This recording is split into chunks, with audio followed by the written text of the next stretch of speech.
ইসলামী খেলাফতে নির্বাচন ব্যবস্থা আহলুল হাল্লি ওয়াল আকদ তথা যারা দেশের জ্ঞানীগুণী ব্যক্তি, তাদের একটা টিম থাকবে, কমিটি থাকবে, তারা সবসময় সর্বোচ্চ যোগ্য ব্যক্তিকে নেতা হিসেবে ঘোষণা করবে। যেমনটা আবু বকর রাদিয়াল্লাহু তাআলা আনহু তার পরবর্তীতে ওমর রাদিয়াল্লাহু তাআলা আনহুকে করেছিলেন, এবং ওমর রাদিয়াল্লাহু তাআলা আনহু যখন বিদায় নিয়ে চলে যাচ্ছেন তখন তিনি 6 সদস্য বিশিষ্ট কমিটি করে দিয়েছিলেন, যারা তৎকালীন সময়ে সর্বশ্রেষ্ঠ, সবচেয়ে জ্ঞানী, আল্লাহওয়ালা, তাকওয়াবান, পরহেজগার সাহাবী ছিলেন। তাদেরকে বলেছিলেন, তোমরা তোমাদের মধ্যে পরামর্শ করে যাকে ভালো মনে করবে তাকে নেতা নির্ধারণ করবা। তারা পরবর্তীতে উসমান রাদিয়াল্লাহু তাআলা আনহুকে নেতা নির্ধারণ করেন, তার পরবর্তীতে তারা আলী রাদিয়াল্লাহু তাআলা আনহুকে নেতা নির্ধারণ করেন। এবং এই ব্যবস্থাটি ইসলামী ফোকাহাদের দৃষ্টিতে সবচেয়ে গ্রহণযোগ্য ব্যবস্থা।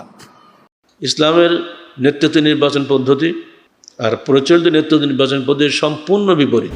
ইসলামী নেতৃত্বে কেবল আমির নির্বাচিত হবেন, তার মনোনীত একটি শুরা থাকবে, এমপি নির্বাচন থাকবে না, সরকারি বিরোধী দল বলে কিছুই থাকবে না।